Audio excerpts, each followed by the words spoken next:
Buenas noches, bienvenidos, bienvenidas. Gracias por sintonizar como cada lunes por la noche La Ley de la Selva hasta las 0:30. Aquí es tu cita semanal con el análisis, la información. Hoy vamos a tener mucho, por supuesto. Es un lunes cargado. Es el día después de un verdadero terremoto político.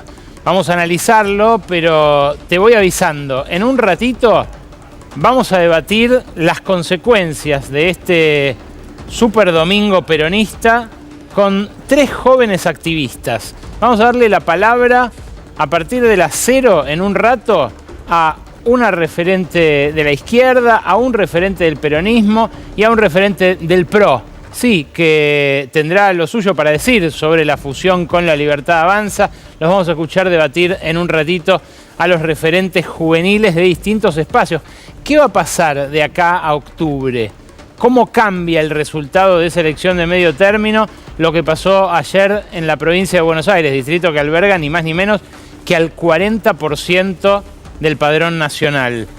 Es el disparador simplemente de un debate que, insisto, vamos a tener en un ratito. Viene Felipe Solá, también en instantes se sienta aquí a conversar con nosotros, el ex gobernador bonaerense. ¿Puede Kicillof romper la maldición del sillón de Dardo Rocha? Algunos le dicen la maldición de Alsina. Ningún gobernador bonaerense fue luego electo presidente. Duhalde fue presidente, pero no técnicamente electo, fue producto de una asamblea legislativa en un momento de gravísima crisis político, económico e institucional de la Argentina. En un ratito conversamos con él. Pero hay mucho para repasar de lo que pasó ayer. Les decía que, por un lado, la primera aproximación es a un terremoto, a un vendaval, algo muy, muy fuera de lo previsto, no solo por las encuestas que volvieron a pifiar y por mucho, salvo algunas, contadas con los dedos de una mano, sino también de las impresiones que tenía el propio sistema político, un sistema político que hablaba de un más menos 5 para uno o para otro lado y que jamás esperó un más 13 para el peronismo en la provincia frente a una derecha unida, unificada, además unificada casi por la fuerza. Luego vamos a ver con qué trastienda. Ya temprano sorprendió el nivel de asistencia a las urnas. Un nivel de asistencia que no se había registrado en las provincias, salvo en Corrientes, en las provincias que fueron a las urnas antes que Buenos Aires. Y en esa asistencia, que terminó en el 63%, muy por encima del promedio hasta ahora, se veía un paso de la apatía a la bronca. Hubo algo de bronca que se expresó ayer en las urnas, por supuesto de un carácter muy distinto al voto bronca que tuvo lugar en 2001, aquel voto bronca que era la feta de salame, clemente, impugnación del voto, no ir a votar directamente. Esta vez fue al revés. Fue a votar un montón de gente que en otras circunstancias no habría ido y fue a castigar esta política económica. Claro, las repercusiones fueron inmediatas. Hoy la prensa mundial se hizo eco del derretimiento de alguien a quien veían prácticamente como un ídolo en la Argentina. Este es el que más me sorprendió. El Financial Times da cuenta de que se desplomaron los mercados tras la grave derrota de Milei en la provincia de Buenos Aires. Loses badly, dicen los ingleses de la City londinense, pero no son los únicos. Sigue y hay un montón. El País fue uno de los más duros, pero está Le Monde también. Toda la prensa mundial se hizo eco de esto que ayer fue mucho más que un tropezón. Estamos viendo la traducción de Le Monde. En Argentina, el partido del presidente Javier Milei sufrió una derrota en una elección de la importante provincia de Buenos Aires. El País también, les decía, se hizo eco de esto. El Financial Times, el Wall Street Journal, arrasa el peronismo en Buenos Aires, tituló El País. Hay, bueno, para todos los gustos, una cobertura muy profusa de algo que, bueno, adjudican en el exterior, sobre todo al escándalo de coimas protagonizado por Karina Milei. Claro, Esto contrastó mucho con la propia previsión que hacía el presidente al cerrar la campaña la semana pasada. Escuchá de qué escenario hablaba Milei en ese bizarro acto en Moreno, donde por poco no se produjo un grave incidente que empañara el tramo final de la campaña. Todas las encuestas coinciden en que estamos en una situación de empate técnico. Esto quiere decir que puede ganar cualquiera. Por eso, este domingo, andá a votar. Votá por tu familia, votá por tus amigos, por tus seres queridos. Andá a votar. Hay que ir a votar como si el futuro de la provincia definiera este domingo, porque es exactamente de lo que se trata la elección de este domingo. Claro, con este antecedente, con el presidente diciendo puede ganar cualquiera, que le ganen por 13 puntos, da cuenta de un aislamiento que profundiza la fragilidad del oficialismo. Perder por 5 puntos cuando vos decís que estás empatado es entendible, perder por 10. Ahora, perder por 13 habla de una falta de registro de lo que está pasando que tiene mucho que ver con esos actos del tramo final de la campaña. Claro, sorprendió también a esos gobernadores que empezaban a ensayar un conato de rebelión contra Milei luego de haber apoyado todo su ajuste. Nacho Torres, el gobernador de Chubut, uno de ellos, que felicitó a los suyos, a los que exploran la avenida del medio, pero que ante todo, frénalo ahí, ante todo felicitó a Kicillof. Maximiliano Puyaro, del radicalismo conservador de la provincia de Santa Fe, que también intenta hacer en parte suya la victoria de Kicillof, pero que le dice a un Milei al cual le prestó votos, hay que ir a la ley base para ver cuál fue la alianza que sostuvo estos 2 años iniciales del gobierno de Javier Milei. Bueno, le dice, la gente no quiere más gritos, quiere hechos. Queremos crecer, queremos desarrollarnos con seguridad y en paz. Desde el interior productivo tenemos mucho para decir y sobre todo mucho para hacer. Claro, esto se da de bruces con la campaña oficialista que decía kirchnerismo nunca más. Y los gobernadores que lo apoyaron, insisto, hasta hace muy poquito tiempo, le dicen no, por ahí no es. Siguen las firmas. Martín Yerllora, otro dador de gobernabilidad durante estos 2 años, que ahora además se ve hackeado en su propio fortín por Natalia de la Sota, que votó en contra de todas las leyes de Milei y que asoma como una competencia complicada. Cuando Yerllora estaba pensando con Schiaretti en expandirse hacia el resto del país, resulta que le entra una competencia inesperada. Ahora, ¿qué pasa con Natalia de la Sota después del batacazo de Kicillof? Es un interrogante para el tercer distrito en importancia de la Argentina. Gustavo Sáenz, incluso el gobernador de Salta, que dice que el mensaje de las urnas es un llamado de atención que el gobierno nacional debería escuchar con grandeza, humildad, respeto y humanidad. Claro, todo esto se fue sucediendo ayer por la noche en un momento de absoluto desconcierto del presidente cuando él iba desde Buenos Aires a La Plata y cuando Sebastián Pareja le decía, vos vení tranquilo, que algo vamos a inventar. Claro, cuando se difundieron los resultados a las 9 de la noche, encima puntualmente en una elección en la que habían tratado de sembrar alguna sospecha, ya era demasiado tarde para contener este tipo de reacciones. Hubo cantidad, hasta Osvaldo Jaldo, el peronista más libertario de todos, el tucumano, el que corrió a asistir a Milei en el Pacto de Mayo, en las reuniones, con los héroes, con los diputados que le sostenían los vetos. Hasta él felicita primero a Kicillof, luego a Fuerza Patria y advierte que los argentinos, según él, queremos paz social, unidad, trabajo y producción. Siguen las firmas. Después hay peronistas, hay otras figuras de distintas provincias, pero francamente el derrumbe es tan repentino, es tan sonoro, que llama la atención como si el escándalo de las coimas en la Agencia de Discapacidad fue el detonante para que esa bronca emergiera, cómo siguen ahí los Menem. Este clan que de a ratos los jóvenes miran con cierta simpatía, que es algo del pasado, como, no sé, como para mí era la dictadura en los 90, que de a ratos parece hasta simpático, ¿no? Uno lo ve a Leo Sbaraglia, piensa en ciertos avances modernizadores. Claro, en general no se recuerdan las penurias que trajeron los 90 con sus privatizaciones, con su despojo, con su hiperdesempleo, con la corrupción también. Como dijo Fantino, ¿no? Los genéticamente voraces Menem tuvieron en ese momento su apogeo. Y claro, uno veía todo este clan. Ahí está Lule, ahí está Martín, ahí está Zulema, ahí está el patriarca Eduardo, que hasta poquitas horas antes de esta elección decía: nosotros venimos acá a reivindicar lo hecho en los años 90. Bueno, de esto no hubo ninguna autocrítica anoche.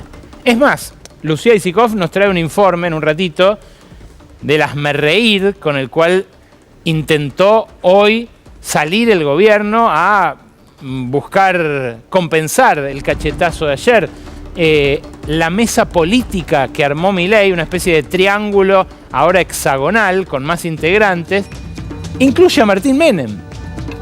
Y uno ahí francamente se desorienta, porque si había una hora para soltar lastre, para intentar evitar que esta crisis se lleve puesto al gobierno, era esta. Y al parecer no planean aprovechar ese momentum. Claro, lo que vamos a analizar con Isikoff son los próximos días, pero lo que le preocupa al gobierno son los próximos 2 meses. Son 48 días los que restan de acá hasta el 26 de octubre. Son 34 ruedas de dólar, 34 ruedas cambiarias, 34 jornadas bursátiles, las que quedan de acá hasta aquel 26 de octubre, en el cual, ahí sí, el gobierno siente que se juega la vida. Y con un poder de fuego muy restringido, el gobierno apuesta a aguantar hasta octubre. Aguantar además flotando, ya no tan libremente, pero flotando entre las bandas que fijó el acuerdo con el Fondo Monetario.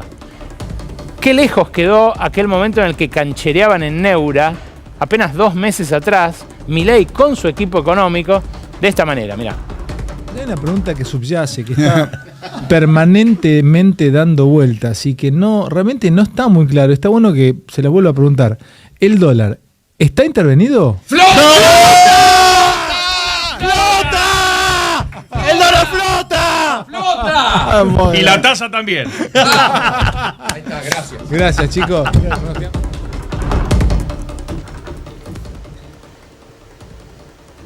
Qué patético, ¿no? Ahora se ve distinto a como se veía en ese momento. Acá están las bandas. Esto es a lo que cerró hoy el dólar en el mercado oficial. Tocó la banda superior, tocó los 1.470 en la apertura, luego se mantuvo en 1.450 durante casi toda la rueda y cerró un poquitito por debajo. Es algo que me pareció interesante graficar así, con el paralelo y el oficial, que regían hasta el acuerdo con el Fondo Monetario, hasta la liberación del cepo para las personas físicas, porque este cepo puede volver. A la pregunta de si alcanzan los dólares para aguantar hasta octubre, las respuestas son múltiples. Para aguantar exactamente así, no alcanzan. Si intentara llegar con este mismo esquema, sin alteraciones, Caputo, hasta esa instancia, lo más probable es que se fumaría buena parte de las reservas líquidas que hoy tiene el Banco Central. No lo aconseja nadie eso. Y el Fondo Monetario guarda un misterioso silencio. Ya desde la semana pasada, desde que el gobierno dijo que le había preguntado al fondo para que autorizara la intervención con los dólares del Tesoro. Ahora, ¿qué puede pasar desde acá hasta octubre? Lo que puede pasar es que para evitar esa sangría de dólares, la semana pasada hubo que intervenir con 600 millones de dólares, y quedan apenas 1.200 millones en poder del Tesoro. Lo que podría hacer, por ejemplo, es fijar un límite, $500 al mes. Inmediatamente volvería la brecha. ¿Por qué? Bueno, porque lo que hoy mantiene la brecha en cero es que argentinos de muchísimo dinero, los financistas, dueños de las sociedades de bolsa, de las ALICs, los que arbitran el mercado cambiario entre uno y otro, lo que hacen es comprar en el oficial a su nombre y luego liquidarlas en el paralelo para hacer la diferencia. Entonces así cierran esa brecha. Si empezara a haber un límite cuantitativo, eso ya no podría hacerse ilimitadamente y además se incentivaría la demanda del paralelo, con lo cual aparecería una brecha. Hoy me decían, y con esa restricción podría ser del 50%, por ejemplo. O sea que aparezca un paralelo a 2100. De esa manera evitarían una sangría letal de reservas, pero empujarían la inflación, porque parte de los precios ajustarían por ese lado. El impacto inflacionario no es lo más preocupante igual, porque con esta recesión mucho traslado a precios no hay, nadie vende nada. Lo preocupante es cómo se volvería a lastimar la actividad en la economía real, lo que en buena medida hundió las perspectivas económicas del oficialismo. ¿Por qué digo esto? Bueno, porque las reservas líquidas del Banco Central son muy exiguas. Las reservas líquidas no incorporaron nada de lo que podrían haber incorporado con la super cosecha de este año. Esa inyección, ese salto hacia arriba que se ve en el último tramo del gráfico, es el préstamo del Fondo Monetario. No se aprovechó nada de todo ese último electrocardiogramita para, por ejemplo, que se incorporaran a las reservas los dólares de la super cosecha del año pasado, los de la super cosecha de este, y tampoco los del blanqueo. Los tres se evaporaron en la compra de dólares por parte de los argentinos de alto poder adquisitivo. Ya llevan comprados desde abril fue medio mes nada más que se abrió el cepo, desde abril llevan comprado el equivalente a lo que puso el Fondo Monetario, un poquito más, 14.500 palos contra 14.000 palos. Ahora, si no hay reservas en el Banco Central para defender el techo de la banda, ¿pueden alcanzar los dólares del Tesoro para aguantar hasta octubre? Bueno, los depósitos del Tesoro tampoco son rebosantes. El gobierno, medio a regañadientes, cuando el Fondo Monetario lo obligó, empezó a comprar algo de dólares desde el Tesoro acá, en este momento, después de junio. Pero hubo pagos de deuda que los hicieron bajar. Eso que se compró fue lo que se compró en bloque a último momento, hace un par de semanas. Y ahora los volvió a usar para intervenir en el mercado cambiario. Claro, son dólares que ya tenían dueño. Por eso sube el riesgo país. Porque si bien hoy no tuvieron que intervenir, porque apareció oferta ahí en el techo de la banda, oferta de un banco grande, el Banco Galicia, oferta de exportadores grandes que dijeron, che, si no se va a ir de la banda, yo acá vendo porque más que esto no va a pasar. Y bueno, ahí es cuando se aplacó un poquito lo que hoy se llevaba puesto todo el esquema. Pero claro, la contrapartida de eso es que empiezan a decir, tienen los dólares para intervenir con los del Tesoro, entonces no me van a pagar en enero cuando vencen 4.200 millones de dólares. Esto es lo que hace subir el riesgo país en comparación con el resto de América Latina, pero no lo hace subir cuando gana el peronismo. Fíjate desde cuándo empieza a subir. Empieza a subir desde que desarman las LEFI. Esto es una comparación muy interesante que hace la consultora 1816 entre el riesgo país argentino y el de la región. Y lo que se ve es que no hay ni un factor global, el de la región de hecho va para abajo, el argentino venía acompañando al de la región y cuando se abre, ahí, en ese momento de esa decisión que Caputo, de manera inédita, adjudica en secreto cuando habla con los banqueros a Javier Milei. El pifie fue, dice, del presidente. Y esto es algo preocupante, ¿no? Habla de un fusible que se autopercibe más importante en la máquina que el propio centro de comando. Pero claro, lo que empieza a aparecer, en definitiva, en este riesgo país, que hoy tocó 1.100, que va a seguir subiendo en la medida que sigan usando esos dólares de futuro pago de la deuda, lo que empieza a aparecer es el riesgo de default, el riesgo de una cesación de pagos o de un reperfilamiento de cualquier tipo. ¿Por qué? Porque estos vencimientos que vas a ver ahora de deuda, no hay con qué cubrirlos. Estos son los vencimientos acumulados de acá hasta fin de año. Incluyen Banco Interamericano de Desarrollo, Club de París, sobre todo organismos multilaterales. Totalizan más de 2.500 millones de dólares, sumados a los 4.200 de enero próximo. Pero si vos mirás, este trabajo lo hizo el MATE, el Mirador de la Actividad del Trabajo y la Economía. Si vos mirás los vencimientos totales registrados y publicados, en pesos y en dólares, de letras y de bonos, de todo lo que hay por vencer de acá a fin de año. Es cierto, mucho se puede refinanciar, intrasector público, mucho es capitalizable y no se garpa. Son 44.100 millones de dólares.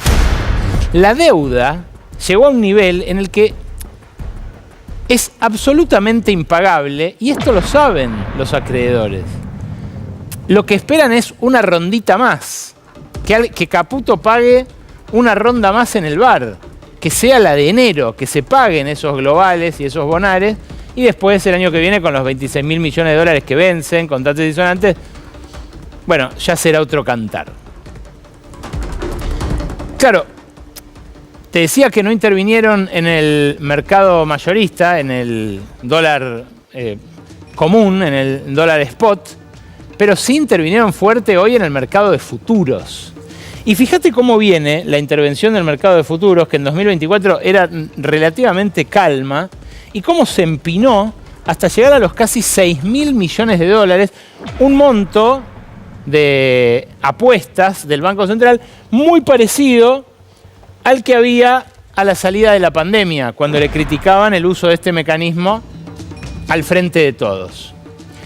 Por esa cantidad de apuestas que tiene acumuladas el Central a pérdida con el mercado, es que hoy el Banco Central tuvo que liquidar una diferencia diaria equivalente a 280 millones de dólares.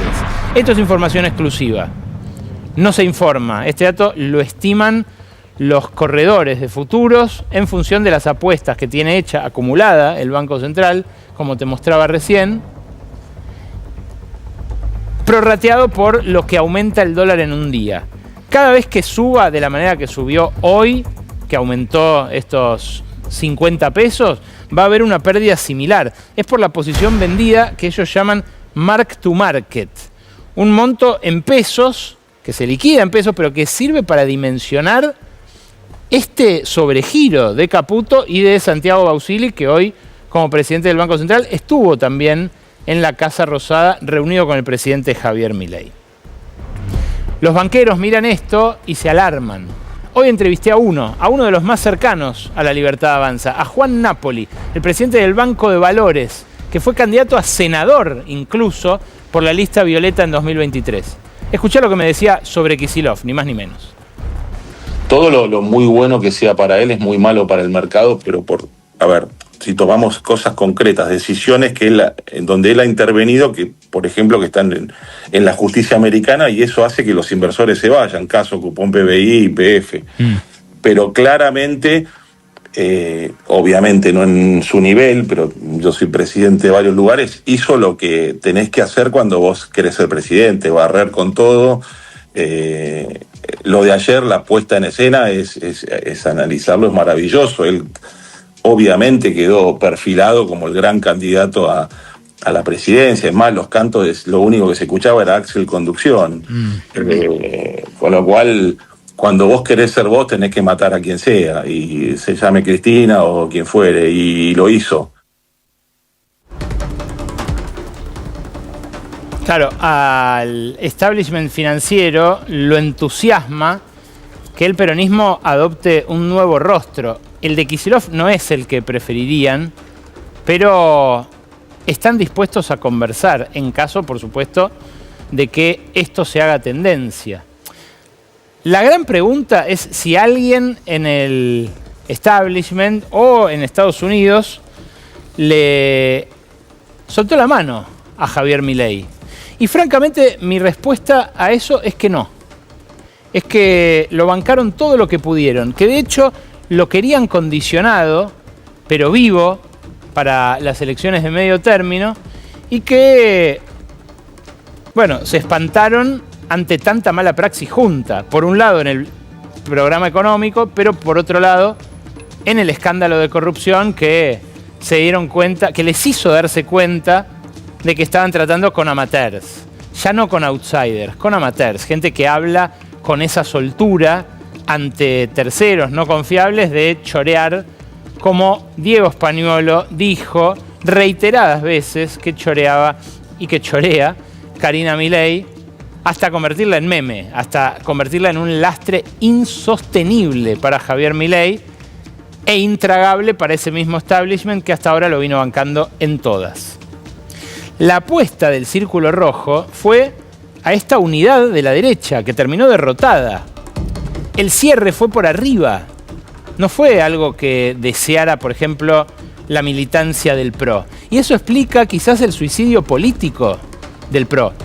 Porque al PRO le habría convenido, ahora con el diario del lunes es fácil decirlo, le habría convenido hacer la gran Larreta, acumular algo que no se lo lleve esta tercera alternativa ad hoc creada para una sola elección, como fue Somos en la provincia de Buenos Aires, y negociar, guardándose, qué sé yo, un 10% de los votos, negociar desde ahí. Apuesto a que conseguían más bancas que subsumidos en una lista violeta que ni siquiera les dio la chance de ponerle su nombre a la alianza. La que le bajó el pulgar a Milei fue la sociedad, no fue el Círculo Rojo, que insisto, lo bancó todo lo que pudo, con sus exabruptos, con su violencia, con su crueldad, con su corrupción, hasta ahora menos ostensible, menos obscena que la de la Agencia de Discapacidad. Y lo hacían porque el cuadro previo era este. Era un cuadro que mostraba a un Milei todavía con un 40% de aprobación, lejos de lo que tenía a finales del año pasado o a principios de este, casi un 50%, pero todavía en niveles competitivos. Bueno, terminó sacando el 33% en una provincia que es, repito, el 40% de los votos a nivel nacional. ¿Fueron las coimas? ¿Fue la economía? El que dio algunas coordenadas para pensar esta debacle antes de que estallara el escándalo de las coimas en la Andis fue César González. César González es un poeta, un cineasta, un crítico literario, un escritor, un teórico nacido en la villa. Nacido en la villa Carlos Gardel, ahí atrás del Hospital Posadas. Conviene escuchar voces del pueblo, en este caso de un artista consagrado del pueblo, que antes, insisto, de que estallara el escándalo de las coimas, me decía esto. Yo no creo que pueda durar mucho igual. Yo creo que se terminó, por lo menos se terminó Milei como fenómeno pop en los barrios. ¿Sí? No es más ese fenómeno pop de TikTok, o sea, la gente no lo quiere escuchar, la gente no lo quiere ver. O sea, somos conscientes de eso y cómo la gente de los barrios que es pilla le va a seguir comprando al mamerto este que después lo ven como el perrito faldero de la sociedad rural. La gente de los barrios no compra con Milei, dejó de comprar. El argentino decide el voto muchas veces en el mismo día, después nos dice, miente cuando a Menem no lo votó a nadie, a Cristina no la votó nadie, a Alberto no lo votó nadie y a Macri no lo votó nadie. El argentino votó históricamente por el bolsillo y ahora no solo que el bolsillo está agujereado el pantalón, está agujereado la zapatilla, la media, tenés callo en los pies, te vas a tender el callo y te dan un mazazo en el pie. Claro, la claridad con la que lo detectaba César el 28 de julio, insisto, hace no tanto, pero en el que parece otro país, antes del escándalo de Spagnuolo, es la claridad que se ve también en este mapa. En este mapa, lo que se ve es cómo varió la cantidad de empleos entre mayo de 2025, último dato oficial, y el promedio de 2023. De este lado lo tenés en porcentaje y de este lado en cantidad de puestos de trabajo. Las provincias más en rojo son las que más perdieron, tanto en porcentaje como en cantidades, y las que están en clarito o en azul son las que ganaron. Las que ganaron son solo 4. La única que ganó más del 1% de empleos es Neuquén, donde está Vaca Muerta. Fíjate que la provincia de Buenos Aires porcentualmente pierde menos que, por ejemplo, Santa Cruz, que está siendo sacudida por el retiro de YPF, de los pozos maduros. Pierde menos que el norte, donde pega muy fuerte el contrabando, el dólar barato y las cosas que vienen de afuera. Pero en cantidad de empleos, la que más pierde es la provincia de Buenos Aires. Es lo que se ve acá, en este otro mapa, que la muestra en rojo a la provincia de Axel Kicillof. Esto es algo que mostraron los técnicos del Banco Provincia, al igual que lo que vas a ver ahora, que es un desarrollo estadístico del propio Banco Provincia que permite adelantarse a las publicaciones del INDEC. Fíjate, para julio y para agosto no hay todavía datos de actividad económica del INDEC. Ya salió hoy el de julio de construcción para abajo, el de julio de industria también para abajo, pero esos derrumbes son los que se anticipan para la actividad. Y fíjate cómo coincide para atrás el dato de INDEC, del EMAE, con este que viene midiendo el Banco Provincia con ayuda de inteligencia artificial como índice líder. Vos vas viendo que ya en marzo se insinúa una baja, que en abril fue el último crecimiento, que en mayo ya había recesión, en junio un leve rebote, pero estos últimos 2 meses fueron letales para una provincia que Milei y Caputo eligieron como territorio sacrificial de su programa económico. El comercio, la industria, el agro bonaerenses son, según este nuevo programa económico, expoderes. Son potencias menguantes.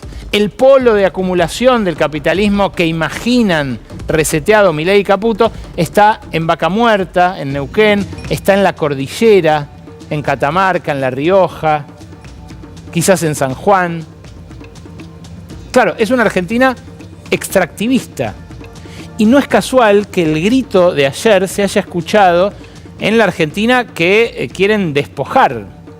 Y que esto ocurriera además después de que el jueves pasado se dio una juntada muy particular de industriales jóvenes acá en la ciudad de Buenos Aires que se le plantaron a la Unión Industrial Argentina, la UIA, orientada por Techín, por Pablo Roca, que dice, bueno, en Argentina mucha industria en el futuro no va a haber. A Argentina le toca Vaca Muerta, a Argentina le toca proveer de energía al único baluarte fabril que va a bancarse el vendaval chino, que es Brasil. Así piensa Pablo Roca, así piensa el establishment que bancó a Milei hasta ahora. Así piensan los dueños.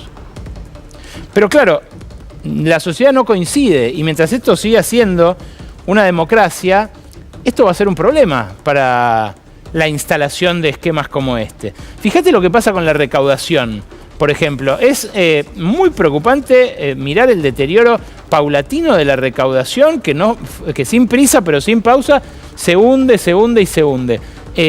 Esa caída del 2,6% en agosto es una caída que refleja un escenario donde los tributos vinculados a derechos de importación, a combustibles y a ganancias no alcanzan a compensar lo que se pierde de recaudación por impuestos a los ricos, por bienes personales, por ejemplo, que cae 70%, o por retenciones, a las cuales tuvo que ceder Milei y bajar para que liquiden algo los exportadores de granos.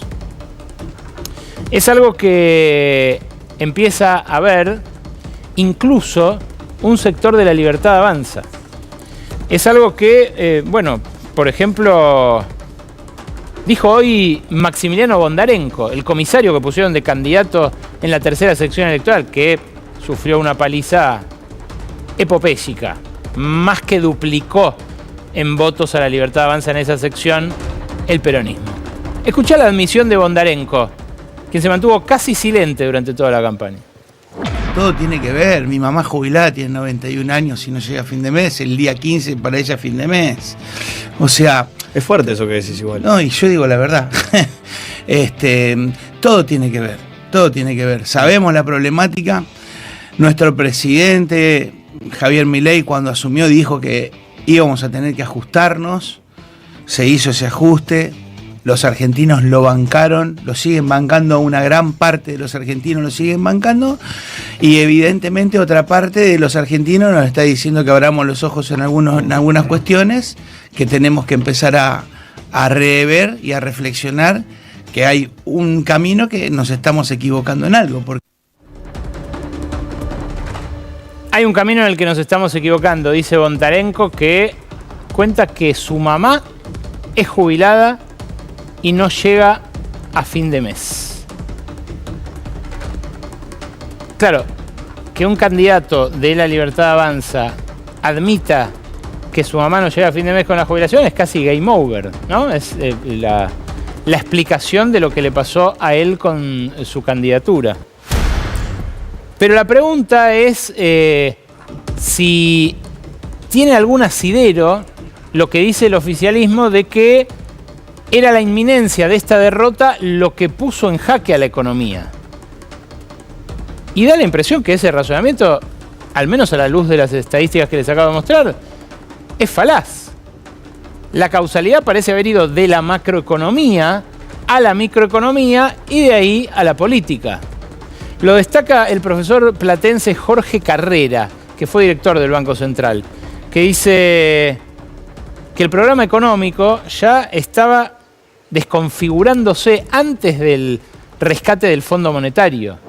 Había tipo de cambio real apreciado, reservas muy negativas, caída del nivel de actividad e ingresos reales en retroceso tanto para personas como para empresas. Basta ver los balances que presentaron de la primera mitad de este año las compañías que cotizan en la bolsa porteña. Cuando llega el rescate del fondo, apareció la posibilidad de acumular reservas, de comprar dentro de la banda 4.000, 5.000 millones de dólares y de, mantener el dólar como estaba previsto entre 1.200, 1.300 pesos.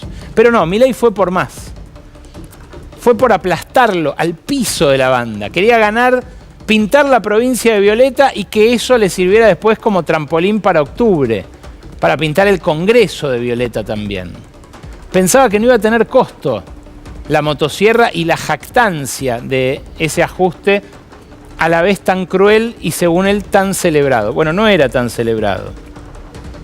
Pero para intentar llevar el dólar a ese piso, para intentar aplastar la inflación y sacar pecho de que la habían derrotado, con un programa que en la historia argentina ya hizo varias veces esto, lo que hicieron fue aplicarle glifosato a los brotes verdes.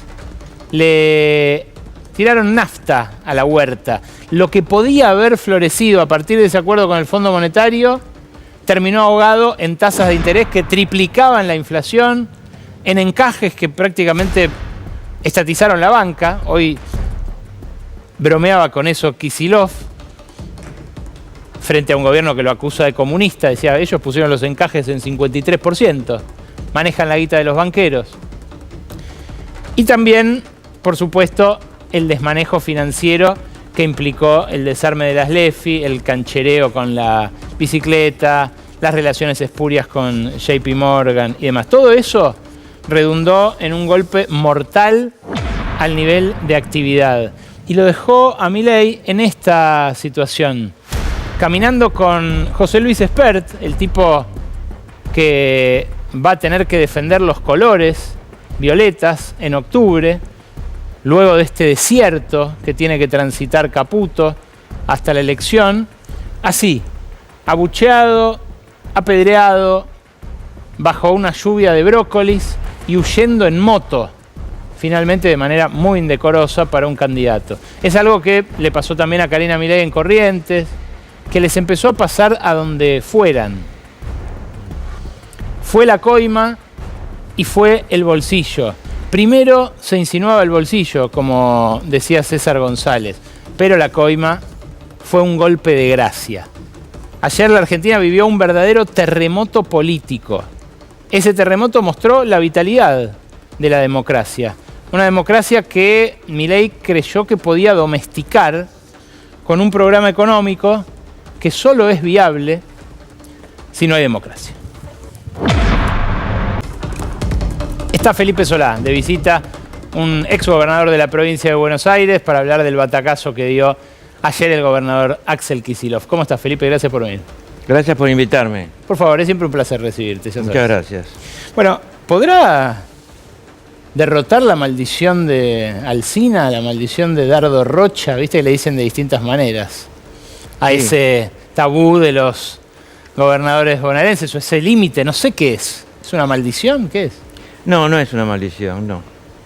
Es una circunstancia muy especial. Y yo, si tuviera que ponerle nombre, sería más moderno, vendría el año 88, cuando la provincia pasa a recibir el 22% de coparticipación, teniendo el 40% de sus habitantes, y dentro de ese 40% un nivel de pobreza que siempre tuvo y que ahora está peor. Es decir, más necesidades para el fisco. Eso es principal. Ponerle a cada provincia argentina el nivel de coparticipación en relación a sus habitantes, y no son viables muchas. No son viables muchas. Puedo decir que es presupuestario el límite, no político ni esotérico. Es presupuestario, absolutamente. Un gobernador de la provincia de Buenos Aires juega al empate. Normalmente juega al empate. Y si puede sacar algo, mejor. Si puede mejorar un poquito el empate, mejor. Ir a los penales. ¿Y qué te parece que le permitió a Kicillof esta goleada, ¿no? Porque sí, no fue un empate.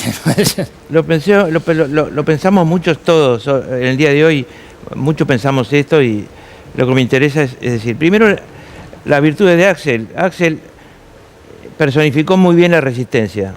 Desde una provincia cascoteada, porque los cascotes se los tiraban a él, no a Milei, donde el tema fiscal es muy pesado.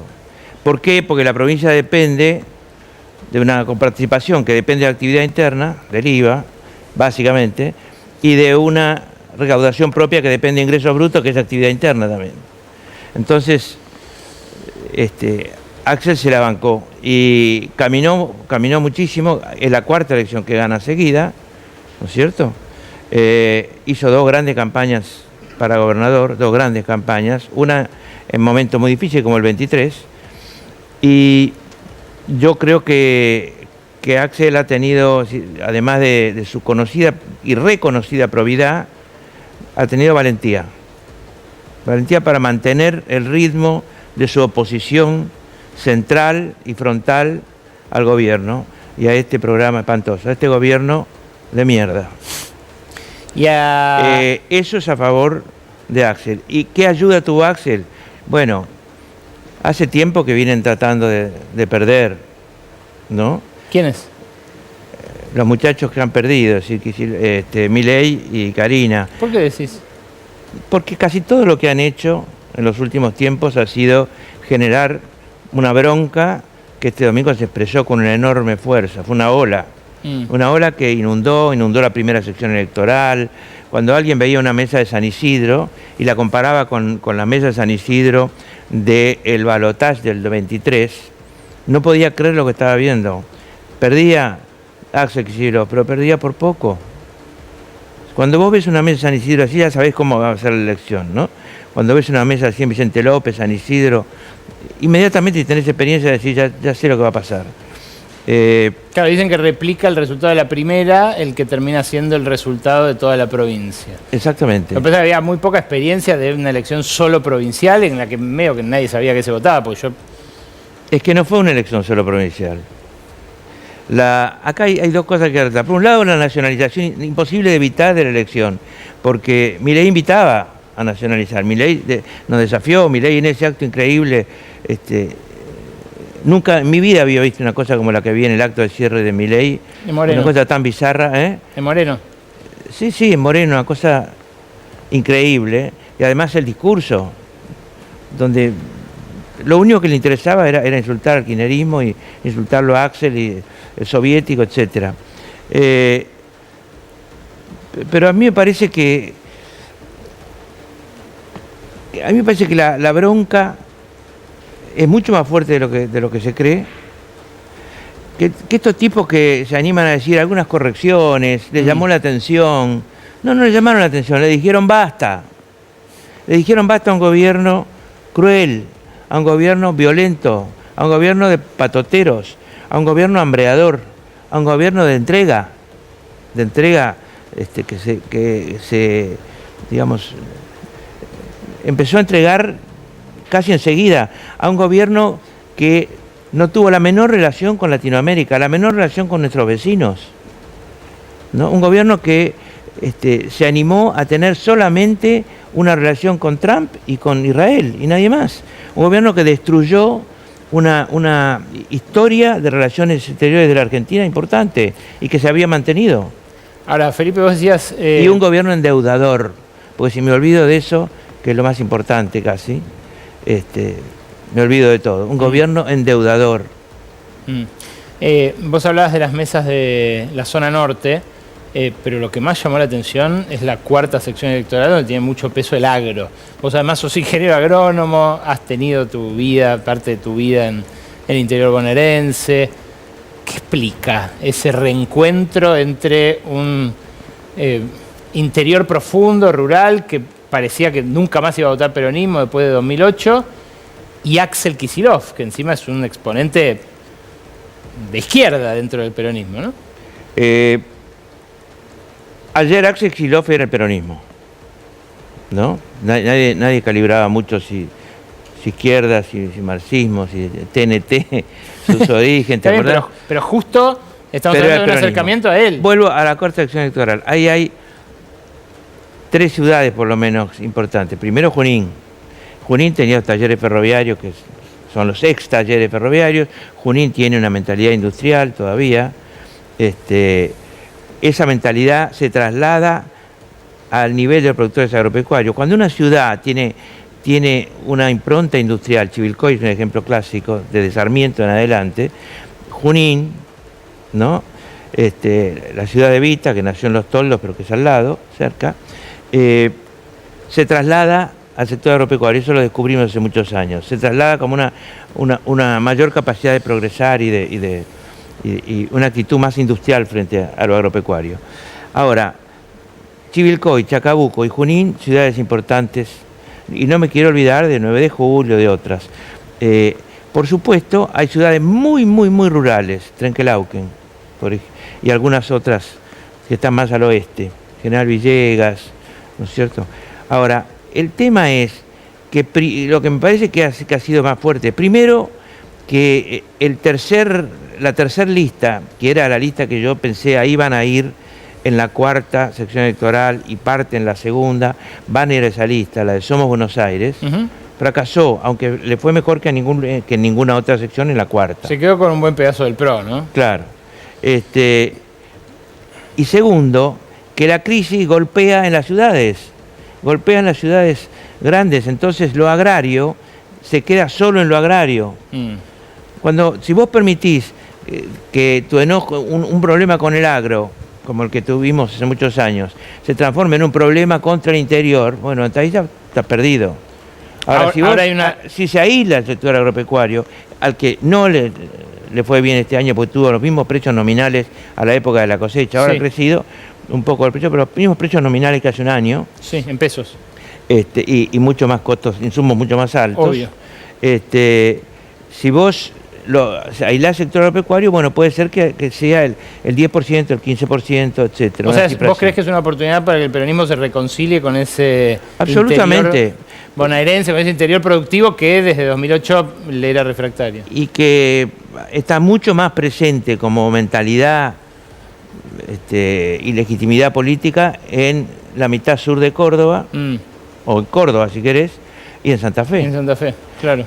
Y la franja amarilla de la camiseta de Boca, pues creo que vos sos de Boca. No, yo soy de Ferro. Ah, sos de Ferro, bueno. Sí. ¿Te acordás de Marrapodi, no? Sí. La franja amarilla que sale en Mendoza y termina en Entre Ríos, la franja que era de Cambiemos, era la franja agropecuaria por excelencia, etc. No es necesariamente antiperonista. Mendoza más o menos, pero en fin, más o menos sí. Pero no el resto. Pero Córdoba es antiperonista, pero en Córdoba es una muestra excelente del camino terriblemente fallido de Milei. ¿No es cierto? Milei era Dios en Córdoba. Bueno, vamos a ver qué pasa en octubre. Era un rockstar. Sí. Te quiero hacer una última, Felipe, antes de que te vayas. ¿Se saldó la interna en el peronismo con la diferencia que obtuvo ayer Axel? Porque había algunos sectores, concretamente Máximo Kirchner, algunos otros dirigentes de la Cámpora cercanos a Cristina Kirchner, que esperaban quizás menos diferencia o que pensaban la elección de ayer como una elección en la que podía perder Milei por ajustar o perder Kicillof por desdoblar. Finalmente terminó perdiendo Milei por una diferencia tal que para algunos puede llegar a ya enterrar ese intento de bloqueo a Axel. ¿Cómo ves eso? Yo vi un problema más bien metodológico en dividir las dos elecciones y tuve miedo erróneamente de que se discutiera la provincia exclusivamente, que no se nacionalizara. Claro, como fue... Cuando el discurso de Milei era un discurso que nacionalizaba porque era el primer opositor perdón, el discurso de Kicillof. Sí, sí. Era el primer opositor a Milei, el más fuerte. Contrastó mucho con el peronismo en la ciudad, que fue municipalista, ¿no? Claro, entonces yo dije, desdoblar me dio miedo del resultado. No vi una cuestión política, que la había, pero no vi una cuestión política, vi una cuestión metodológica. ¿Y ahora es más, creo que si ayer se hubieran votado diputados nacionales de la provincia, hubiéramos sacado un resultado parecido. Sí, obvio. No hubiéramos cambiado la... Entonces, lo que creo es que Axel Kicillof queda muy bien posicionado para intentar, durante estos 2 años que van a ser muy, muy, muy extraños y muy duros, a la vez muy raros, para intentar proyectarse. Se va a encontrar con Córdoba y con Santa Fe, básicamente, ¿no? Creo que tiene elementos a favor de él desde el punto de vista de su capacidad de diálogo, etcétera, que la conocí en diputados, y que tiene una concepción bastante abierta, tiene pensamiento lateral, digamos. Lo que estoy seguro es de que no va a poder ir contra Cristina. ¿Y Cristina contra él? Tampoco. Gracias, Felipe, por venir. Muchas gracias. Quiero decirte 2 cosas antes de irme. Sí. Primero, siempre se habla de los varones del conurbano, etcétera, de una manera despectiva. Acordate lo que dijo una vez Puyaro, del conurbano y del conurbano. Hay unos cuantos varones del conurbano que sacaron arriba del 60%. ¿No es cierto? Ensenada, Berazategui, Pilar, San Martín, el Malvinas Argentina, 66%, 70% seco en Ensenada, Mariel Fernández en Moreno, y todavía no he visto más que eso, son los que se me ocurre ahora mencionar y me puedo olvidar de alguno, pero son muy meritorias esas cosas, porque en una elección nacionalizada ellos igual volvieron como locos, pero ellos son líderes y allí la cosa está muy dura. Allí la bronca está muy, muy presente en muchos distritos de esos. Sin embargo, los tipos lideran. Es decir, hay que sacarles el sombrero. El otro es que, es una obviedad, discúlpame, pero si nosotros en los meses que vienen, los años que vienen, no elaboramos un consenso serio sobre la cuestión más importante, que es qué vamos a hacer con la deuda, un consenso político, que deje atrás a aquellos que quieren hablar de producción, productividad, etcétera, y se olvidan de lo que es la deuda como determinante, y se olvidan de aquellos que son del partido del ajuste y creen que lo solucionan disimulando, hablando de producción, pero en el fondo son del partido del ajuste y en el fondo no dicen nada del endeudamiento. Bueno, con esos no puede haber arreglo, salvo que tengan un acuerdo sobre la deuda. Ese es el acuerdo principal para los próximos años. Gracias, Felipe. Gracias. Nos vamos al corte. Quédate que viene el debate juvenil y la reacción del gobierno con la trastienda que trae Lucía Isikoff. Hasta las 0:30, la ley de la selva.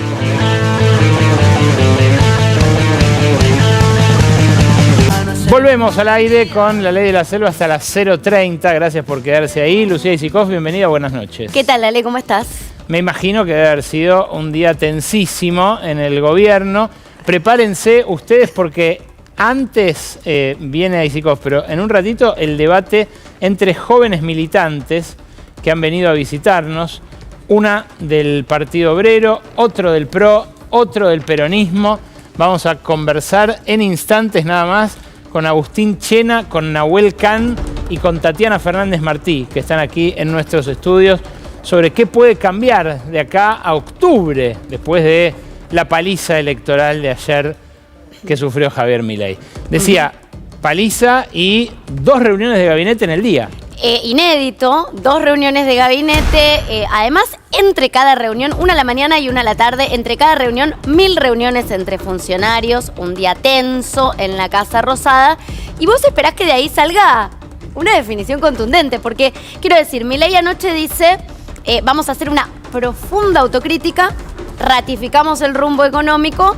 Bueno, ¿qué te imaginas? En todo caso que las modificaciones políticas están por venir, porque si ratifica lo económico, pero va a revisar todo lo que pasó hasta ahora. Sí. Bueno, de las 2 reuniones de gabinete y las reuniones que hubo todo el día, y bueno, los mercados, ya contaste vos la situación, pero todo al rojo vivo, lo que sale es la creación de una mesa que ya existe, Ale. Porque la realidad es que lo que se creó, la Mesa Política Nacional, sí, funciona desde el inicio del mandato. Ahora te voy a contar, vamos a ver, si querés anda poniendo Rodo un tuit de Adorni que cuenta quiénes la integran. Pero te quiero decir, es una mesa que funcionaba los lunes y ahora va a funcionar los martes, debuta mañana. Milei casi nunca iba, va a ir Milei. Pero lo que se creó, y atención con esto, es una mesa política. ¿Y para qué? Yo creo, Ale, que la respuesta es que se crea esta mesa política para que no haya cambios de gabinete y Karina Milei se salga con la suya. Porque mira esto, lo tenés acá a mi espalda. ¿Quiénes conformarán la mesa política? Lo tenés a Milei presidiéndola, a Karina Milei integrándola como primera integrante. Sí. Guillermo Franco, que más o menos lo están poniendo por cortesía. Ahora vamos al rol de Guillermo Franco. Patricia Bullrich, Santiago Caputo, que está reintegrado. También vamos a hablar de Santiago Caputo. Martín Menem y yo. Martín Menem, que era en teoría uno de los cortafuegos de este escándalo. Digo, Martín Menem, presidente de la Cámara de Diputados, se lo corría Martín Menem, entraba Ritondo. ¿Qué pasaba con eso? Nada. El que no está en esta mesa política es Lule Menem, que igual lo resguardan en la mesa política de la provincia y no lo echan por ahora. Por ahora no lo echan, ratificados los 2 Menem. Entonces, ¿quién va a ser el cortafuegos del escándalo de las coimas? ¿Quién va a ser el cortafuegos de la crisis política, si pudiera haberlo, y de la elección de ayer, ¿no? No hay cambios de gabinete hasta ahora. Bueno, yo hablaba hace un ratito con Pablo Dugan, con Gustavo Silvestre, con Rosario Ayerdi en Periodistas, sobre una metáfora que me parece acertada de Dugan, de soltar lastre. En un momento en el que el globo se va a pique, soltando lastre, en este caso funcionarios asociados a un escándalo de coimas, como fue el de la Agencia de Discapacidad, el globo de repente vuelve a remontar.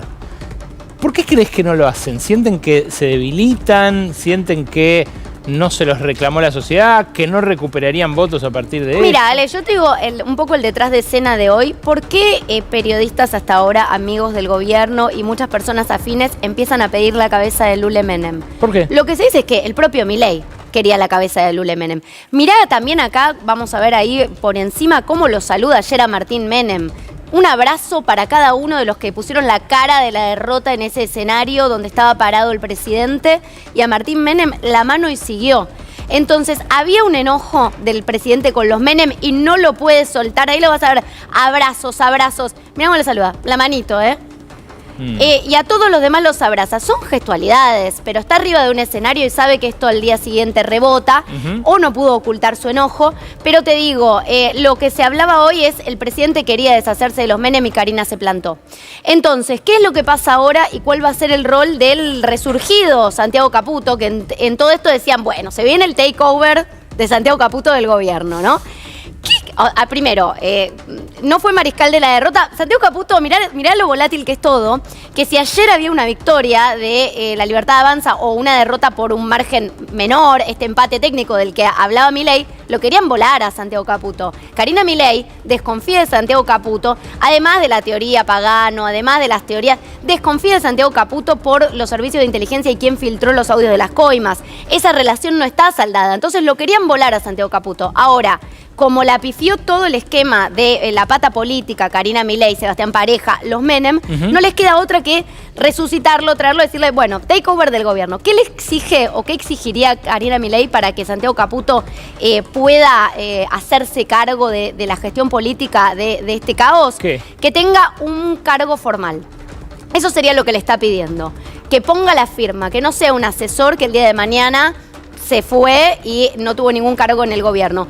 Que ponga la firma. Y un poco lo estaban presionando con que si esto no pasa, si no llama a los jefes de gabinete, el cargo que le encuentren, que le inventen, un cargo importante, si esto no pasa, después sacamos a toda tu gente del gobierno después de octubre. Entonces así está la relación con Santiago Caputo, pero un Santiago Caputo que se envalentonó y hoy sugería algunas figuras para hacer esta toma de gobierno, ¿no? Un poco del PRO residual, traer de nuevo a Joaquín de la Torre, que se fue muy mal del gobierno, ¿te acordás por el escándalo del hermano en Capital Humano, por los sobresueldos en Capital Humano? Se fue mal y jugó con boleta corta, cosas que perjudicaron al gobierno, traer un poco de peronismo residual, traer al PRO, cambiar a Martín Menem por Cristian Ritondo como presidente de la Cámara de Diputados. Todas esas cosas hoy estuvieron barajándose. Bueno, finalmente, Ale, cambiar para que nada cambie. Tenemos ahora una nueva mesa política que es la misma de siempre, con Martín Menem integrado, ningún nuevo integrante por fuera del gobierno. Sí. Guillermo Francos, escuchá esto, la segunda mesa va a ser una mesa de gobernadores. Guillermo Francos está encargado de llamarlos. Hasta hoy no habían llamado a ninguno, ni siquiera los que hasta ahora eran dialoguistas con los que cortaron la relación. Más allá de que llamen gobernadores, de que se reúnan entre ellos, son cosas absolutamente de casta. Como pero acordate del pacto de mayo. Claro, no hay una concreción de algo que pueda servir como argumento para buscar votos. A los gobernadores les hicieron poner la firma, a la mayoría, ¿te acordás que hubo 5 del peronismo que estuvieron ausentes, entre ellos Kicillof? Sí. Pero digo, les hicieron poner la firma para el pacto de mayo, para el Consejo de Mayo, que quién lo presidía, quién lo iba a organizar, Guillermo Francos. Nunca caminó esto. Y ahora Guillermo Francos lo ponen de nuevo como garantía de comunicación con los gobernadores, lo ponen a llamar gobernadores, cuando después lo terminan desautorizando en los hechos. Un Guillermo Francos que no se subió al escenario ayer. No se subió Toto Caputo, pero tampoco se subió Guillermo Francos. ¿Por qué no sube Guillermo Francos? ¿Por qué faltó? Él adujo un problema familiar, un inconveniente. La verdadera razón es que no estaba de acuerdo, no quería quedar pegado a esta derrota. Me parece a mí un Guillermo Francos enojado con toda la situación que enfrentó al Gordo Dan en los últimos días. Pegado a esto se corre un poco Guillermo Francos. Pero bueno, insisto, así de volátil es todo, que hoy surgían nombres para reemplazar a Guillermo Francos y al mismo tiempo lo empoderan. Vamos a ver cómo siguen los próximos días. Yo no garantizaría hoy que los Menem no se vayan del gobierno, porque hoy Karina los logró retener. Pero hay que ver qué pasa después del miércoles. Esto es como una carrera de obstáculos. En algún momento, si rueda una cabeza, se barajó que se vaya Lule Menem del gobierno. Logró Karina retenerlo por ahora. Si uno de todo este esquema se tiene que ir, bueno, ya lo sacaron de esta mesa política. Se supone que sería Lule Menem. ¿Alcanza? Yo creo que para nada. Bueno, así están las cosas hoy. La información de Palacio que trae Lucía Isikoff. Gracias por esto, Lu. Mayonesa TV, un poquito de humor y vamos al debate.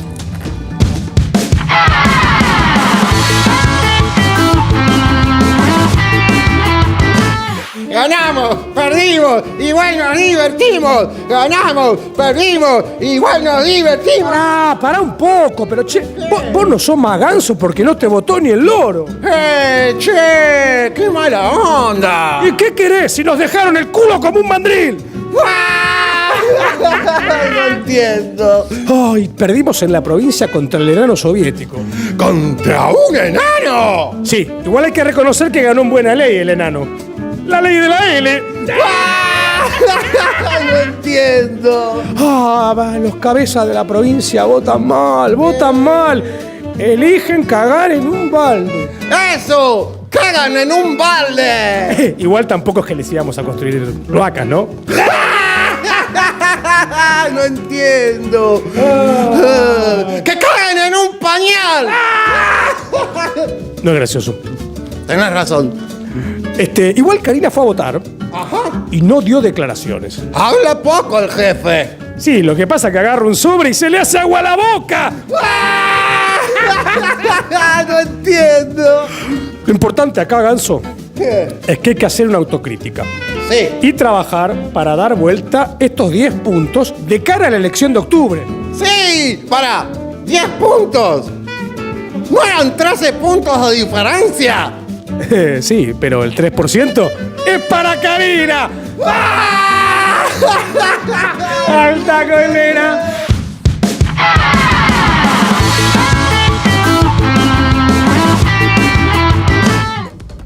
Hasta las 0:30 tenemos un rato para discutir sobre el futuro con jóvenes militantes que tienen futuro en la política. Nos visita Agustín Chena, joven militante peronista, Tatiana Fernández Martí, activista del Partido Obrero en el Frente de Izquierda, y Nahuel Can, del PRO, también parte de la juventud de ese partido.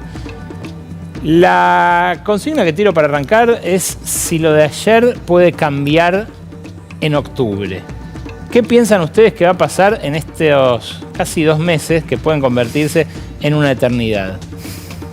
Bueno, es muy difícil, ¿no? Pensar que puede pasar de acá a octubre, falta mucho. Lo cierto es que hoy la respuesta a la paliza electoral es un dólar rozando los 1.500 pesos, a lo que decías vos, Alejandro, en el informe, una desestabilización económica muy grave que toda esta motosierra no logró resolver y que si bien Karina cerró al 3% con las coimas, los docentes universitarios perdieron el 45% del salario, ¿no? El tema hoy, lo que tiene que ser una discusión es cuál es la situación de los trabajadores del país, que es un desastre total y que la reacción de eso se expresó justamente en las elecciones donde por paliza el gobierno pierde en las 6 de las 8 seccionales de la provincia de Buenos Aires. Ahora, yo quiero problematizar lo que dice el gobernador Kicillof. Ahora vamos a eso.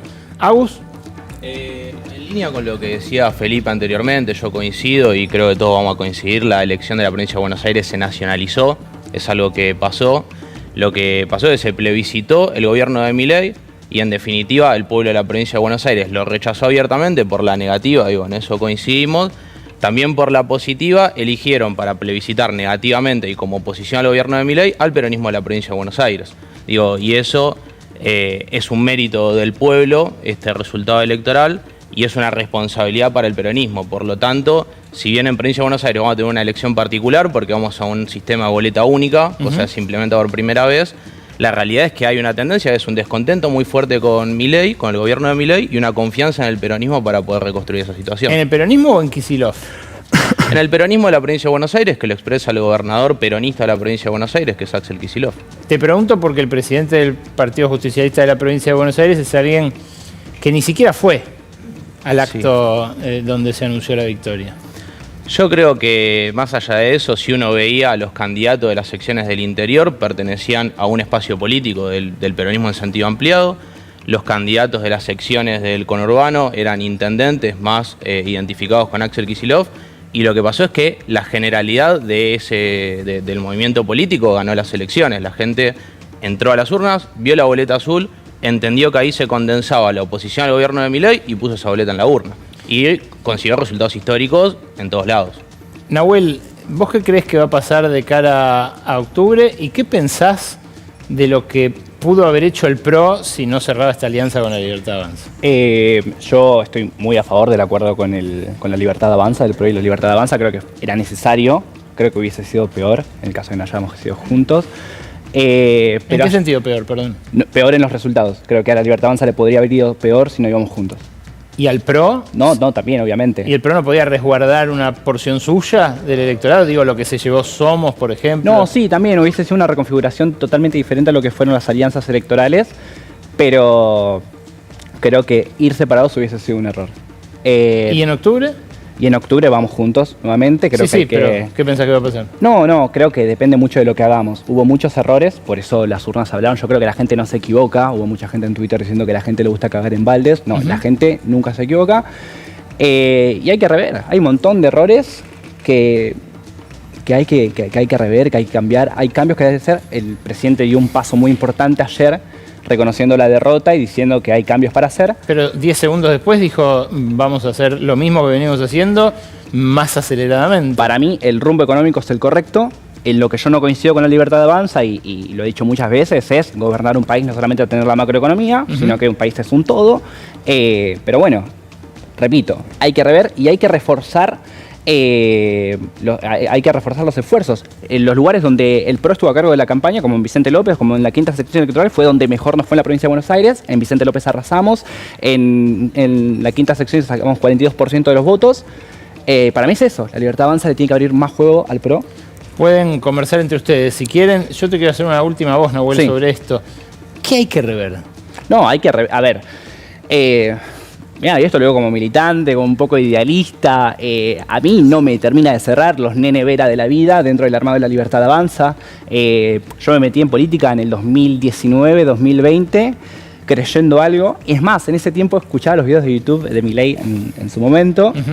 Y la verdad que los nene vera de la vida no representan para nada a la centro derecha y del movimiento liberal argentino. Claro que el nene vera es uno de los punteros. No es ningún nene. Claro, es un señor que le dicen así, un tipo que trabajaba para el peronismo y que le organizó... Es el coordinador de la primera sección electoral. Le organizó el acto a Milei en Moreno, llevó a algunos barra bravas también a organizarle el acto. Sí, yo quiero insistir en un punto porque el discurso de Milei, lo que parece o las conclusiones que uno saca son dos cosas. Cuando dice, tuvimos un mal resultado electoral, hubo errores políticos, lo que pareciera es que, primero, está queriendo desligar la culpa en la ingeniería política, más que en los errores políticos de gobierno. Uno no pierde 35% de su votante en términos absolutos por un error de ingeniería política. O sea, la ingeniería política, el aparato, te dan 5 puntos, te dan 6, te dan 8. El acuerdo pro libertad avanza en la quinta sección electoral perdió la mitad de los votantes. Si vos sumás en 2021, ¿cuánto sacó la libertad avanza? ¿Cuánto sacó el PRO? Y lo sumás ahora, es un 50% perdido. Digo, y eso igualmente, es para ver, porque ahí el problema es, acá lo que se plebiscitó, más allá de la ingeniería política que pusieron peores candidatos, los que podría haber habido, acá hay un rechazo contundente al gobierno de Milei, porque si no, no perdés 35% de tu electorado. No hay forma de que eso pase por un error de Sebastián Pareja. ¿Vos qué decís? ¿A la economía, al plan económico o a las coimas? ¿Qué te parece que primo? Yo creo que el modelo económico es el mismo que venimos viendo en todos los gobiernos neoliberales desde Martínez de Oz en adelante. Digo, ajuste para la clase trabajadora, destrucción de la industria, destrucción de los pequeños productores del agro. Con eso se paga la renta financiera y cuando la situación no da más se pide plata al fondo. Digo, eso lo conocemos todos. Ahora, lo que traía Milei en términos de práctica política era novedoso, en términos de liturgia era novedoso y había generado un enamoramiento ya desde su campaña que parecía que ninguna bala le entraba porque era nuevo, porque no era la casta, porque venía a combatir la casta, y eso le daba un cierto voto de confianza de la sociedad para que haga lo que viene haciendo hace 2 años, las represiones, los ajustes en discapacidad. Con lo de las coimas, para mí, lo más profundo que le pasa al gobierno de Milei es que se les termina el relato. Se termina el relato de que son algo distinto, que los Menem están insertos en el gobierno, que ellos son más coimeros que todos los que vinieron antes y que todos los que criticaban, y encima ajustan por donde pueden. Entonces es el mismo modelo económico. No, a ver, primero no hay autocrítica, ¿no? Con un gobierno que horas después de perder por 13 puntos en la provincia de Buenos Aires, donde vive el 40% del país, arma una mesa con Karina Milei, ¿no? Con la coimera del país que está envuelta en un escándalo de corrupción impresionante, con los Menem, con lo mismo de siempre, que le vienen estafando al pueblo argentino. Ahora, lo que dice el peronismo es una impostura, porque finalmente Milei está hace 2 años haciendo lo que quiere, finalmente porque le votaron las facultades delegadas y porque le votaron absolutamente todo en el Congreso, teniendo él la minoría. Entonces ahora Axel Kicillof sale victorioso a decir que quiere dialogar con Milei. con un gobierno que no va a revisar su plan económico porque es el gobierno de los fondos de inversión, es el gobierno del Fondo Monetario. Lo que esconde detrás de esa posición de diálogo, de apertura, es que lo van a querer sostener hasta octubre, lo van a querer sostener hasta el 2027 cuando no cierra el esquema económico por ningún lado. Es un desastre todo. El gobierno está en una cruzada, incluso con el sector que lo bancó siempre, ¿no? Con el capital financiero, con el capital bancario, y esto está haciendo desastre en los bolsillos de los trabajadores. Entonces, no podemos esperar a los resultados electorales, que son una foto, que muestran que hay un rechazo contundente a la motosierra del gobierno, y sin embargo, se tiene que... la izquierda es la única que está hablando ahora de que es el momento de los trabajadores, que los trabajadores tienen que intervenir para dar vuelta a esta situación. ¿Y por qué la sociedad votó el peronismo entonces? Porque hubo una elección muy polarizada. Milei abiertamente en toda la elección dijo kirchnerismo nunca más. ¿Cuándo votó Obviamente, la izquierda igual?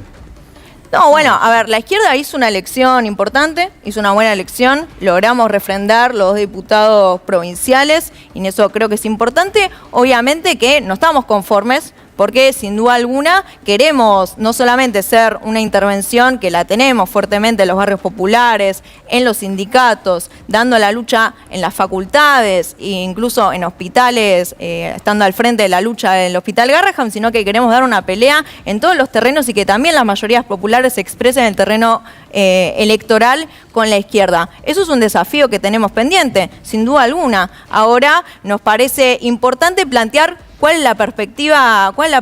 ¿Qué es lo que tenemos que hacer ahora? La que nos queda no es esperar, sino organizarnos. Yo quiero reforzar que el día jueves es un día importante para el país, porque hay un gobierno debilitado, ¿no? Y si uno tiene como enemigo al gobierno, bueno, se tiene que preparar para golpear. El jueves, el gobierno nacional tiene el último día para vetar la ley de financiamiento universitario y la ley de emergencia pediátrica en el Congreso. ¿Lo va a hacer Milei? Bueno, hay que ver. Hoy estaría, por el resultado de la provincia, muestra que no hay mandato para ajustar en la universidad pública, sobre todo después de que el año pasado millones de personas salieron a la calle a defenderlo. Nosotros no vamos a esperar al veto. El miércoles van a haber clases públicas en la Plaza de Mayo, convocadas por las gremiales docentes de la universidad. Y el jueves, si Milei veta, desde la izquierda vamos a ir a proponer en las asambleas que se van a hacer en las facultades la ocupación de las facultades. Creemos que la lucha hay que darla ahora, y es el momento de salir a golpear al gobierno. Para mí lo más importante, que creo que más allá de las universidades, etcétera, es lo que pasó ayer, que la mitad de la provincia de Buenos Aires no fue a votar. No, bueno, fue un poco menos, ¿no? De hecho, sorprendió un 40, que fue un 65 el que hubo de participación. Claro, por eso. Bueno, casi la mitad de la... un tercio, bastante menos. Un tercio de la provincia de Buenos Aires no fue a votar. Fue la nota disonante, ¿no? Venían yendo a votar muchos menos que lo que pasó ayer. Para mí es eso. Para mí, a mí lo que realmente me preocupa, ayer no perdió la Libertad Avanza, ayer perdieron los bonaerenses, porque el problema que tenemos en la Ciudad de Buenos Aires y en la provincia de Buenos Aires es que no tenemos agenda propia. La verdad que la agenda nacional se come la agenda local y no podemos hablar de lo que realmente nos atraviesa a los bonaerenses. Yo soy de Quilmes, soy el conurbano bonaerense. Ahí perdieron feo, ¿no? Sé lo que es vivir en el conurbano. Sé lo que es vivir la desidia y el abandono de tanto peronismo, porque desde que volvió la democracia, el 60% del tiempo la gobernó el peronismo. Pero perdón, te hago la misma pregunta que hizo Agustín hace un rato. ¿Por qué votaron al peronismo en Quilmes como lo votaron? No, bueno, porque Kicillof desdobló para que los intendentes muevan el aparato municipal y lo logró. Está bien, pero el aparato obliga a la gente a votar. No, pero vos sabés cómo funciona el aparato de los gobiernos peronistas en la provincia de Buenos Aires. No hace falta explicarlo y la gente lo conoce. O sea, es fácil, son los micros yendo a votar, es todos los municipios, todos los empleados municipales yendo a fiscalizar, como hicieron en Merlo. O sea, el aparato peronista tiene un modus operandi ya conocido en la provincia de Buenos Aires. Si fuera por el aparato peronista y si fuera el cuco que realmente dicen, hubiésemos ganado las elecciones de 2023, no hubiésemos perdido por 9 puntos, casi perdiendo la provincia de Buenos Aires. Digo, me parece que además ningún intendente tenía ganas de que gane Milei y de que no gane Massa, con todo lo que significa para la administración municipal. Después, volviendo a lo que decía, yo lo que veo en el gobierno de la provincia de Buenos Aires, la provincia de Buenos Aires en general, hubo un solo gobernador que desde el primer momento del gobierno de Milei tuvo una actitud abiertamente opositora, que fue Kicillof. Digo, y eso es una realidad. Cuando un gobernador dice, espero el llamado para hablar al presidente, no está creyendo que el presidente efectivamente lo va a llamar y va a torcer el rumbo del gobierno. Ahora, Esos 2 años de establecer una oposición al gobierno de Milei, lo que hizo fue que cuando la gente quiso plebiscitar en contra del gobierno de Milei, fue y votó la boleta azul. Digo, para mí es muy sencilla la cuestión. ¿Es opositor un gobierno que le cobra presentismo a los docentes que hacen paro porque el salario de los docentes en la provincia de Buenos Aires es el más bajo en todo el país? ¿Es opositor un gobierno replicando las medidas del gobierno a nivel nacional? ¿A vos te parece que el gobierno de Kicillof no es opositor? Me parece que es un gobierno opositor en sus términos, pero que replica el ajuste de la provincia. El día a día de la y se provincia de expresa Buenos en la Aires. realidad de los bonaerenses. Mirá, él vive en Quilmes, yo vivo en Merlo. ¿Vos dónde vivís? Yo vivo en la ciudad de Buenos Aires. Bueno, yo veo en el día a día de la provincia de Buenos Aires que hay un conjunto de cuestiones que se están llevando adelante que serían imposibles si el gobierno no fuera opositor. No se estarían abriendo escuelas. O sea, se abren escuelas en la provincia de Buenos Aires. Mi novia es docente de la provincia de Buenos Aires. Nosotros conocemos la provincia de Buenos Aires. Yo fui docente 10 años del sistema educativo de la provincia de Buenos Aires. ¿Y cómo es el salario de los docentes de la provincia de Buenos Aires? El salario es el que podés pagar cuando tenés una nación que te está debiendo billones y billones de pesos porque no nos da la plata porque somos opositores. Y le cobran presentismo a los docentes que hacen paro. Pero eso, y por Es eso brutal. creo que la izquierda también saca 5 puntos y no lo entienden porque la gente que está mirando, que es laburante, lo entiende. Va a ser, en el mundo normal, el que no trabaja no cobra. O sea, si vos querés parar, estás todo tu derecho, tenés tu derecho a huelga, pero el día no te lo tengo por qué pagar. Y eso es algo lógico. No, no es así. No es lógico, así. no trabajás, no te funciona pago. así. Igual me ¿Cómo parece, funciona? digamos, o sea, que- no vengas a trabajar todo el mes y te pago igual. No funciona así. Páguenle bien a los docentes. Pero- Que es el problema que hay y que por lo tanto están renunciando muchísimos docentes en la universidad pública. 30% de la planta docente en la Facultad de Veterinaria, para ponerte un ejemplo. Acá vamos a defender la educación y vamos a defender la universidad. Y realmente el jueves se pone en juego. Así que realmente vuelvo a traerlo sobre la mesa. Porque a la hora de la verdad, el año pasado, los vetos de Milei los revalidaron los votos del peronismo y de la oposición radical. Lo que La pasa es que, oposición perdón, adicta al no poder. quiero entrar a un terreno que es incómodo y entra en el ámbito de la chicana. Realmente es muy difícil hablar de un territorio en el que no se vive, el que no se conoce. Digo, la provincia de Buenos Aires, el conurbano, tiene una situación que es realmente muy compleja de administrar. Digo, yo soy de Merlo, conozco Moreno, conozco casi la totalidad del conurbano. Es realmente muy compleja la situación laboral y la situación económica del Estado provincial. Entonces, entrar en una discusión sobre si presentismo sí o presentismo no, cuando estamos sosteniendo un gobierno con chaucho y palito, donde se está sosteniendo la obra pública que frenó Milei, que eso trae trabajo asalariado, que eso trae trabajo indirecto, donde se están construyendo escuelas, donde se está haciendo obra, digo, me parece que decir que no es un gobierno opositor es faltarle a la verdad. Bueno, se me acabó el tiempo. Me queda solo para preguntarles por sí o por no a los tres si el gobierno repunta en las elecciones de octubre, como especulan algunos de sus exponentes hoy, el día después de la derrota.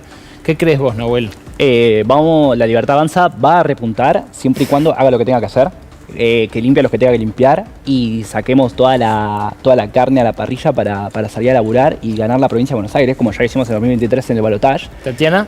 Está difícil con la baja del consumo histórico de carne. Nos eso vemos que el decís, 27 de octubre, nos vamos a ver. No, veo que esto es un punto de inflexión, que el fracaso del gobierno es brutal y que va a depender de la movilización popular. Agustín. Yo creo que más allá del resultado electoral, que puede tener varianza por lo que expliqué, el relato del liberalismo está destruido, que es que eran algo distinto, que venían a combatir a la casta política y que inevitablemente, en tanto y en cuanto el peronismo tenga la capacidad y la responsabilidad de poder articular las fuerzas opositoras y construir un proyecto de país de verdad y no hacer frente todismo 2.0, tenemos todo para ganar.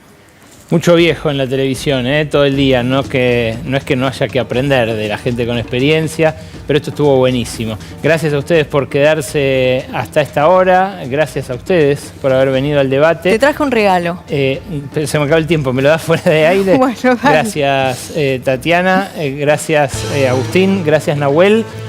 El lunes que viene las espero acá, en La Ley de la Selva. Dejé de sostener el techo y se me vino encima